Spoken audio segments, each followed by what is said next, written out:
Welcome to This Week in Indian Hill Braves Athletics here on IndianHillBraves.org and ESP Media powered by Sidearm Sports. My name is Jason Griefer, and as always, we're once again joined by Indian Hill Athletic Director Brian Phelps. Brian, good to talk to you once again. A lot of busy things going on here at Indian Hill High School and in the athletics programs, of course. But one of the things we want to mention is a burgeoning relationship with a new avenue to help out the student athletes as far as their training goes and their ability to improve themselves off games, in between matches and games and practice and whatnot. New partnership with Black Sheep Performance Training. Tell us about it. Yeah, we're really excited. We've had a really great relationship with strength and conditioning coach Jacob Helm, who is moving on to Richmond, Indiana, and that provided an opportunity to see how to kind of make this work best for our student athletes, and the help of Beacon Orthopedics really making sure this works for us, partnering with Black Sheep Performance. They're going to come in and take care of all of our programs. I think this is that next step that programs look to get that competitive edge for the student athletes. I think our coaches are really excited. I think our kids don't even know what they're in for in a good way, that it's going to be such a difference maker for our program. So that starts here next week, partnering with them, and we're really excited to get going. We'll see how the results start coming, and we'll see if that level of excitement remains with the kids once they start figuring out all the challenges they're going to be put in front of them for that. So we'll be talking about that as we go along here. Let's move in. Let's start talking about the sports teams right now that are in action and about to be welcomed into the Black Sheep Performance training facilities and everything they're going to have to offer. Let's start off with your baseball team. Kind of an interesting year that they've had thus far, 4-7 on the year. But you look at the way these games have played out. We've seen several games where the offenses rule the day. Other games where the pitching staffs kind of do their thing, and they are 2-1 in the league. And as you're finding out, and as other fans know around here, the CHL is a very, very good baseball league from top to bottom. Anybody can beat anybody on a given night, and we'll take on Marymount coming up this week before New Richmond and eventually Reading before we reconvene next. Like I said, it's been an up and down year, and we're looking at a schedule that's already seen 5 losses by 3 runs or less. That can be kind of frustrating at times. Other teams can look at it and say, well, gosh, if just a ball gets through the outfield here, if we make this particular play defensively, things can turn around and we could be a 9 or 10 win team. How are the boys approaching things right now, given that they've had so many close games? Yeah, really, you say it's kind of a Jekyll and Hyde team. We've beaten some pretty good teams. I mean, Bishop Watterson coming down and scoring as many runs and playing well. Against a team like that was like, okay, here we go. And we spent last Saturday up at the Dayton Dragon Stadium and had a 2-1 tough loss to Middletown, which is a big GMC school, and getting a nice win against Marymount yesterday and league play was great. But I exactly right. I'm not sure what we're going to get. Sometimes the bats are just on fire. Our pitching has been really good. We're a team where it feels like we're really senior heavy and counting on some freshmen as well. Sometimes there's as many as 4 freshmen in the lineup. So it is, I think, a combination of just starting to hit our stride. The scheduling again was we play every day, and pitching wears thin sometimes. So I think now that we are in league play, we're going to be in a groove to kind of have our our pitching more consistent and our offense rolling. So it's really hard to predict. You said it. The CHL in baseball particularly is really competitive. I think anyone can beat anyone, and we'll see how things shake out for us. Move over to softball, and not the best of starts for the softball team, to say the least here. But I can't help, when I saw this score come in from Monday against Marymount, I had to do a double take, and I had to make sure I wasn't seeing a football score, because this game was slated to be at Marymount. It moves to Indian Hill, so you've got a home game there. Technically, it's at your facility. In either case, this winds up with your team coming up short by a final score of 21-20, which I can't recall ever seeing a score like this in softball. It's absolutely insane. Take us through this game here, what you were able to see, what you were able to hear about, and what have you, and just wow. What Yeah, what kind of game was this? it was actually a lot of fun. It was back and forth. I don't know how many lead changes there were, but it went to the seventh inning. Even though it was at our place, we were the visiting team because it was technically their home game, and we will host them again and be the home team on Wednesday. And they won it in the bottom of the seventh, and it was kind of one of those games. The last team that had the chance to bat would win the game. And, it has been kind of a fun year for the girls. The win column's not been there, but the CHL will actually there will be some teams that we're competitive with and that we're going to have a chance to be right in the game. And kind of the neat thing about yesterday, the boys came off with a really nice win over Marymount, came over cheering on the girls to the bitter end, and it was just a good, feel-good community type of ending. And, I think the girls are going to get some wins, but there's a bigger picture for that program. They're getting better. They're having fun. There's some bright spots coming up in the next couple of years. And it was even though we're on the wrong side of the win column, it was kind of a fun day for them. And like I said, to have that energy of our boys, being there, cheering them on at the end of their game was, that's what high school athletics are about. And we got to see that yesterday. When they go through a game like this, as coming in, the first 3 games of the season were lopsided losses, to say the least. To see them be able to come back in this type of game where it's back and forth, one team's putting up 4 runs in the top inning, the other team's putting up 6 runs at the bottom of the inning, what have you. It's that kind of game. How cool was that for you to see that the kids, despite the way the first few games have gone on, put that behind them and kept fighting, and then also to have the encouragement of the outside community around them? I'm sure that had to mean a lot to them all the way around. Yeah, and our coach sent something out this weekend to the players and the parents of saying, hey, this isn't the same team that you've seen the last couple of years. We're fighting every day. We're getting better every day. And really, we came out and that's exactly what happened. We fought to the end. We, made some big plays. We had some big hits. And, that's what you want your kids and your team to do. And you want to see a team that from the first day of practice to the end of the season that continues to grow, get better, have a great experience. And right now that's where softball is. Learning process, but still very encouraging as well, knowing they can put 20 runs on the board if things are going well. So all things considered, a fun day all the way around there. So again, right on the cusp, as you said, that fight continuing to build, then the wins are going to start coming here, hopefully very, very soon. Let's switch gears. Let's move on to lacrosse here and getting its first win of the season. Most recently, or just getting the season started, 1-2 on the year, but beating Bishop Hartley in another thriller here, 21 to 16. It's a very high scoring game for folks that don't follow lacrosse regularly. That's a lot of goals between the two teams. Cameron Raybenold, 7 goals. Emily Eckert, 4 goals and 8 assists, which is absurd. Pretty good time as well, given the way the schedule's set up, to get the offense going as you head into Thursday against Marymount, who has been on a path of destruction the last 3 games. They've outscored their opponents 56-5. But most importantly as well, to get that win ahead of Marymount, who is a very, very good team, may end up challenging in the long run in the postseason there. How does your team now, after this win, look to challenge Marymount in this upcoming match?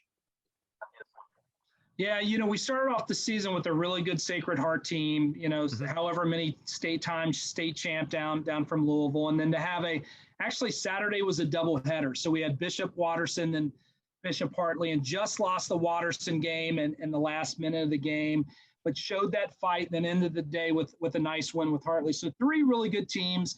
And I think they needed Saturday to see how far they came from the Sacred Heart game. So really good effort, a lot of good offense, a lot of good defense. And, we know that Marymount's a perennial top program in the city, if not the state. And we feel like we are too. So, getting a win under your belt going into that game, we know it'll be really tough. We know they'll be really good, but it at least gave our girls kind of that first taste of a win.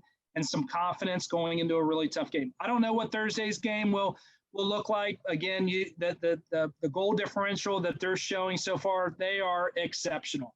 But we're going to go give them a fight and see what happens, and then get along, the rest of our season and try to tally up as many wins as we can.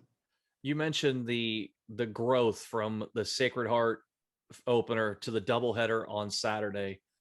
How impressive is that for you to see that growth come in from game number one to that doubleheader just a couple of days later? That's pretty impressive. Sometimes it takes teams weeks to build up that kind of progression, and they did it within a matter of days. And that's exactly right. We took on that really tough Sacred Heart team right after spring break and just got hit in the mouth, really, is what happened. I think we were all stunned that it was a butt whooping. There's no doubt about it. So, you have a couple of choices. You can curl up and season's wasted, or you can get back at it and fight and know you have really good opponents coming up. And that's the way our schedule's set up. There aren't very many easy games on our schedule. And to respond and rebound the way that they did is what an athletic director, a parent, a coach wants to see. That that was the wake-up call. And it was. And really both games on Saturday were really good games. And that's what you hope to see after a game like Sacred Heart. And now we just need to take that momentum moving forward. How much of a encouragement is it to not only see that build up from game to game? How big can that be for them down the road? Having that in the back of their mind that, okay, we may have a game where we get beat soundly, but we know based on our past experience this year, we can bounce back within 24, 48 hours if we have to and play as well as anybody. Yeah, that's exactly right. You look for those little wins, even in a loss, that you can go back to and remember when and remember how we responded. That's exactly right. And, you start putting that in your back pocket or in the back of your mind for, from a coaching standpoint, when you need to pull out some of those examples and, get the kids refocused. So we hope that that's how we can use it moving forward, and that will come into play and result in a win when we need it in a really big game. So we'll see, but no doubt, that it was a good learning experience to kind of fall back on when we need it. Over on the boys side here, they're 4 games into the year, they're 3-1, and for whatever reason, they've become a fan of the number 16. And you go through this. We talked last week.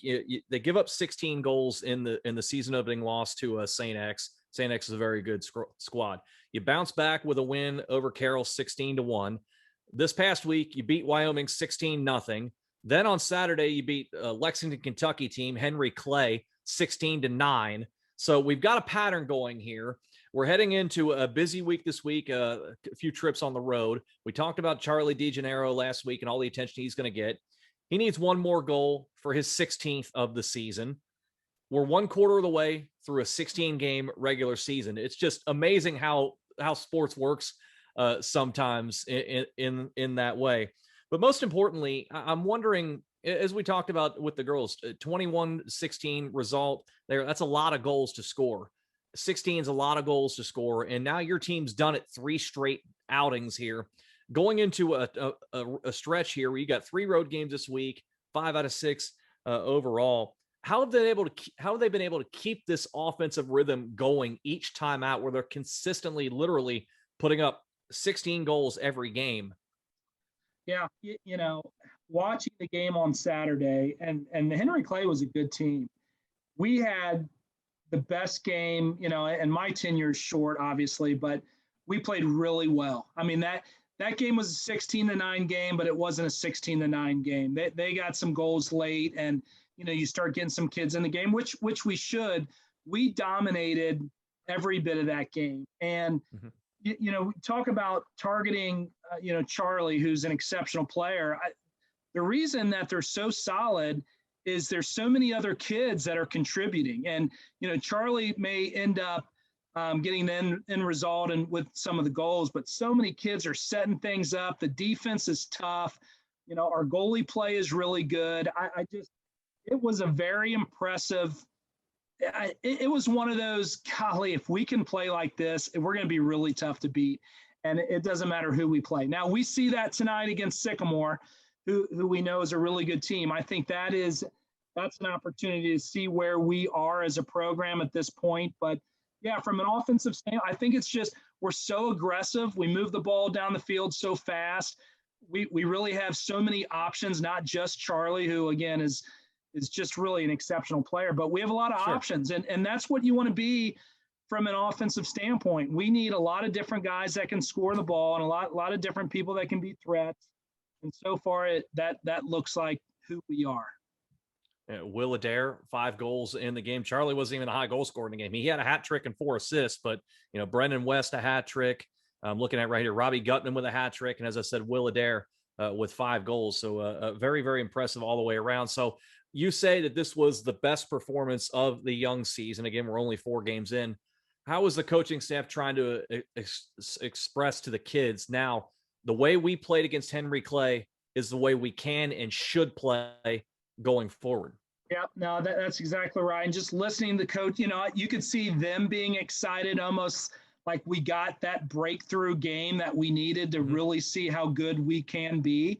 And it is, that game's over. And it really means nothing if we go out today and we're flat and we're not ready. So it's that ability to be able to build upon the best game that you've played, and hopefully that just continues to be momentum, blocks moving forward. So yeah, the coaches definitely are trying to focus. That wasn't the state championship game. That was a Saturday game in the rain against a nice team from Lexington, so if we're satisfied with that, then we have some issues. So, it's just about focusing them that's how we can play. And if we play like that and continue to get better, we're going to be a force to be reckoned with, really.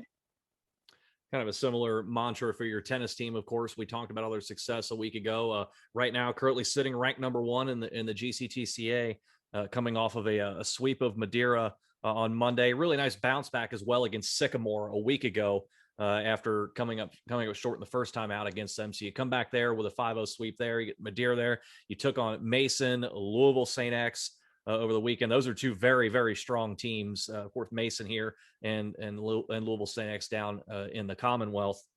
So we're moving forward here now. You've got Cincinnati St. X coming up. Marymount has gotten off to a very good start on the season. You'll end up seeing Mason again a little bit later on this week here. I know it's early in the year, and we talked last week. You've got a handful of freshmen playing up right now on the varsity squad. How have they handled the early stretch of the season, and what are we looking for as far as things to shore up, if you will, heading into a pretty competitive week this week? I think just getting that experience under us. I mean, Wade Ward, our coach, has been really excited how we played. We lost to Louisville St. X 3-2, but it easily could have been the other way, a win 3-2. And that's kind of how we felt with Sycamore too, being right there in that 3-2 match. And, I think that's where we find out that just when those kids play together, when they figure out what the best double partners are and get a little bit of experience under the belt. The fact is we do have 4 freshmen and they need to play at that level. And now that they're figuring it out, you just expect that they're going to continue to be more comfortable. And we're really excited to see what happens with Cincinnati St. X. Sycamore just beat them in a tough match, 3-2. And knowing how close we were with Sycamore the first time, we feel like we can be very competitive with Cincinnati St. X. And these are the best teams in the state. Now, you mentioned Marymount. Our first goal is to take care of league business. So we're not overlooking anyone in the league. We've had a lot of success in the past years, as we talked about last week. So, obviously that's goal number 1. But outside of the CHL, our schedule is going to be the toughest schedule that we can come up with in the state, and that's all preparing for the tournament. And these guys are good. They're going to compete in every match that we play and have a chance to have a lot of success at the end of the season. Moving on to track and field here, and a busy week they had this past week. We kind of touched on it a little bit last week on the season premiere, but let's get right into it first. Let's start with how we did at the Madeira Invite. The girls win it, and the boys wound up finishing 4th there. So very good results, obviously, on both sides there. And then in the Coaches Classic, the girls win that as well, and the boys wind up finishing third. So we're doing very, very well on both sides. Yes, the girls get 2 wins, but the guys are right there and not far off from being right there at the top in the team competitions as well. A few student athletes I want to give particular mention to, particular on the girls' side. Hayden Withers and Megan O'Brien just clean house at the Coaches Classic, for lack of a better phrase, and dominate their races. And on the boys' side, Dylan Halloran Thompson and Bowie Irvine win the discus and the pole vault. So you've got not only athletes that can run, but we're also doing well in the field events as well. I'm curious as to the interrelationship between the girls and the boys in events like this, where they're all there and they're all competing together. When the girls see the boys doing well, like I said, winning the discus or the pole vault, or the boys see the girls runners winning their races, how much do they feed each other and drive each other to not to run faster, throw the discus further, or what have you? How does that work in between the two squads? Obviously there's some sports that have their own sport, but they're one team. You think of swimming, you think of diving, you think of track and field, you think of cross country, and they do feed off each other. And our girls program, a little more seasoned, a little more veterans, a little more depth. Or on the boys' side, we have more of a mix of, some younger kids and some older kids. So I think on the girls' side, it's the experience as well, and the depth that's helping them perform at a little higher level. But our boys are exciting. But you're right, it becomes a community team, a one team type of feel, and they get excited for each other. And we host the Indian Hill Relays today on Tuesday, and have some bigger schools attending, and it's going to be a lot of fun to see how they perform with some teams that they haven't seen yet. And it should be a good year for both the boys and the girls track and field team. A lot of talent for sure. So we're hosting the relays here when we're recording this on Tuesday afternoon. You said there was going to be some bigger schools coming in to compete in this event here, and some schools you're familiar with as well. From an administrative standpoint, how do you go about determining what schools you want to come in, what schools can come in? How does that process work in trying to put an event together when you're trying to bring in some bigger schools outside competition? Right. Yeah. And it's really up to our coach, the relationships that she's developed over the years. She's a veteran, a top-notch coach, Sue Savage, and she knows who are the right invites. And when I say the right invites, a good balance of, maybe some league teams, some bigger teams that's going to push our kids. And, we're going to cap it off at 10. We actually have 12 coming today. So it'll be a fairly, large meet for us. And we still have the spectator restrictions with, COVID, trying to make sure that we don't have too many fans. But it really is up to our coach of who are the right fits for this meet. And, like any sport, you try to schedule some teams that you're going to be competitive with, some teams that will should be a little bit better than you, that will push you and hopefully bring out the best in your team. And I trust Coach Savage to bring the teams in that she thinks are the best fit, and that's what we did. You touched on just there in talking about putting the event together. It's something that I want to get your thoughts on before we wrap up here today. We're starting to get into the swing of things as far as the spring season goes. Some schedules are further along than others, but you also mentioned the fact that, we're still having spectator restrictions, if you will, but we are having spectators. We are having fans now back at these sporting events there. And I'm just curious how it's been for you to see that when you're at these different events, to see fans, parents, family members, community members, whatever the case may be, at these events, and how cool it is to feel that sense of close to normalcy again, and how much of a boost it is to all the student athletes that get out there. Well, you said it. It is feeling more normal. We have to be cautious that we're not there yet. But outside events feel fairly normal. I think most of our spectators are still cautious and respectful of, trying to stay spread out and view the events, in a way that are responsible. Um, but it's tough. People are ready for normal. And, no matter how you feel about it, I think that more, with our coaches and just community being vaccinated helps with that feeling more normal and safe. And like our district starting on Saturday are making it available for our kids 16 years old and older to be vaccinated. I think we are the only school in the state of Ohio that we're partnering with TriHealth on that is offering that for our kids. And, as those types of things become available, it gives us the opportunity to get to that normal, in my opinion. So, it feels like our kids can compete, our parents can watch, and that's the way it's supposed to be. This is high school athletics. We want people to be able to see our student athletes compete, and the more and more that happens, the more it feels like we're having a successful spring season. We're having a lot of success here in the spring season thus far. That's one big part of it, is having folks back out to be able to watch all of our Braves athletes do what they do on the field. Still a long way to go and a lot more to cover here as the season goes on, Brian, but we certainly appreciate your time here today. Yeah, thank you, and excited for the rest of the spring, and we'll talk next week.